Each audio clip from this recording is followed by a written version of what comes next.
a base da população, e eu visitei os lugares mais pobres do Brasil, não virá deles a resposta, porque aquelas pessoas já foram despidas de tudo, tiraram tudo deles. Quando você visita as pessoas nas regiões mais pobres do Brasil, tiraram tudo, eles não sabem imaginar, eles não sabem conceber uma vida com um pingo de dignidade. Eles não têm ideia do que é.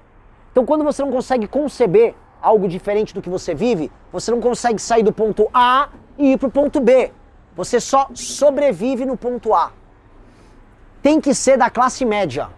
O que eu proponho é a rebelião da classe média. É a rebelião de todo mundo que está trabalhando de alguma maneira ou que está almejando ser uma pessoa decente. Não importa a área que você trabalha, não importa se você é homem, não importa se é mulher, não importa nada. Raça, cor, gênero, dane-se. Se você é um maranhense que tá ralando pra caramba e tá se sentindo injustiçado, eu sou você. Se você é um gaúcho, eu sou você. Esse é o nosso trabalho. Nós temos que despertar apenas esse Brasil. É esse que tem que despertar. O resto, uma parte vem a reboque e o outro é adversário. Escolha seu time. E é isso que nós precisamos fazer. Nós precisamos escolher o nosso time.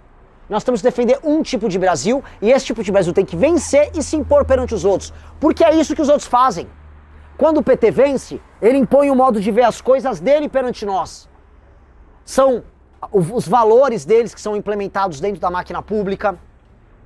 É a visão de história deles que é implementada no sistema educacional, nos livros. É a visão dos artistas deles que vão parar nos filmes. É a visão de Brasil que é construída através deles. Subvertem palavras, subvertem sensibilidade. O Centrão, mesma coisa. O Judiciário, mesma coisa. Quando chegar lá, nós temos que fazer a mesma coisa para cima deles. E evitar que a visão deles volte a crescer. Nós precisamos fazer o que precisa ser feito para tornar esse lugar um lugar sério. Porque o Brasil não é um lugar sério. Quem fica comprando um patriotismo vazio, um patriotismo oco, dessas bandeirinhas aqui, em que você só é patriota para torcer pro Brasil na época da Copa, eu não compro esta merda. Esse país tá uma droga, esse país tá uma desgraça. Vivendo isso aqui não vale a pena. Vivendo isso aqui é uma tortura e vai ser cada vez mais uma tortura. Porque vai precisar, para pagar essas contas públicas, extrair mais e mais dinheiro só de um grupo social, que são as pessoas que trabalham. Você vai ter que esgoelar a vaca leiteira até ela morrer. Porque é isso que esses caras vão fazer. Vai se tornar cada vez pior. Não vai melhorar se nós não chegarmos no poder. E eu tô falando de maneira concreta. Ou é a gente, ou essa porra já era. Nós temos que fazer isso.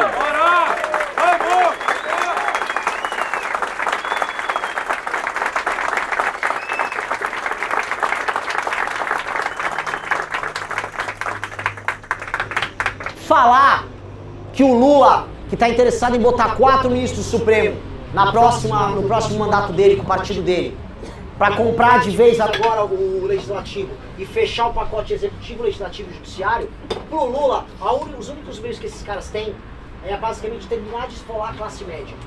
E o Flávio? O Flávio é mais do que o Lula, o candidato do sistema. Porque o Lula quer tomar o sistema para si.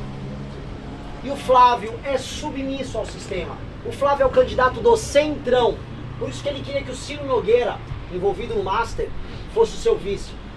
Por isso que o Centrão inicialmente tinha fechado com eles. O Flávio era o candidato do sistema. O Flávio também era candidato do judiciário. Veja se o STF faz alguma coisa com o Flávio. Já fez? Sempre o poupou. Flávio só existe por decisões do STF. Decisões do Dias Toffoli, que acabaram com as provas obtidas pelo COAF contra ele, porque era rachador e ladrão, como irmão e como pai. Salvo pelo Gilmar Mendes, que tirou do Judiciário do Rio de Janeiro o processo dele que envolvia a rachadinha, que deu foro especial, retroagiu o foro especial dele pro período que ele era deputado estadual, uma loucura, invenção do Gilmar. Esse cara é o cara do sistema. Esse cara é o cara do mais do mesmo. Então é de um lado o projeto autoritário do Lula, que pode vencer se o Flávio for pro segundo turno. Do outro, o não projeto do Flávio, que basicamente é qualquer coisa do sistema. E para romper com essa droga, de maneira muito improvável, sem recursos, rodando de carro, nós, de maneira improvável, nós, contra tudo, contra todos, nós, motivo de piada, nós, mas única esperança para derrotar esses caras, nós, somos nós. Você tem que sentir, que é o que eu comecei a sentir, especialmente nesses dias que eu não dormia, você começa quase a alucinar. É horrível. Eu nunca tive eu nunca fui uma pessoa que tive crise de ansiedade, crise de pânico, depressão. Eu sempre fui um cara sem graça nesse sentido. Eu sempre fui muito estável. É horrível não dormir. É horrível. E é horrível quando sua cabeça fica quase delirando, de cansado, e você fecha o olho e ela não mexe. E ali, nesses delírios, eu comecei a falar, eu vou ganhar. Nós vamos ganhar, isso aqui tem algum significado. Eu falei, é óbvio que a gente. É óbvio, sempre foi a gente. É o nosso destino. O destino olha pra gente e nós olhamos de volta. E nós seguimos em direção a ele. E o destino jogou pra gente todas as dificuldades que a gente encontrou. Todas as negações, todas as operações que fizeram contra nós, todos os ataques, todas as traições, todas as sabotagens. E o destino também nos colocou pessoas incríveis, que nunca desistiram no processo. E o destino vem sendo justo conosco. Vai caber a nós aproveitar a janela que o destino nos deu agora. A janela está dada. Boa parte daquilo que a gente chama de elite no Brasil começou a ver a nós como a única pré-candidatura possível. Eu rodei os salões, as casas das grandes figuras da elite de São Paulo. Na semana seguinte fiz a mesma coisa no Rio de Janeiro. Uníssono. É o único candidato possível. Todos concordaram. Eu andei e visitei famílias, visitei cidades, rodei interiores. E as melhores pessoas nessas cidades já estão nos divulgando. Então as pessoas perceberam o destino do nosso caminho. E aí eu volto pro começo do que eu estava falando com vocês. Nós temos um mês para vencer essa eleição.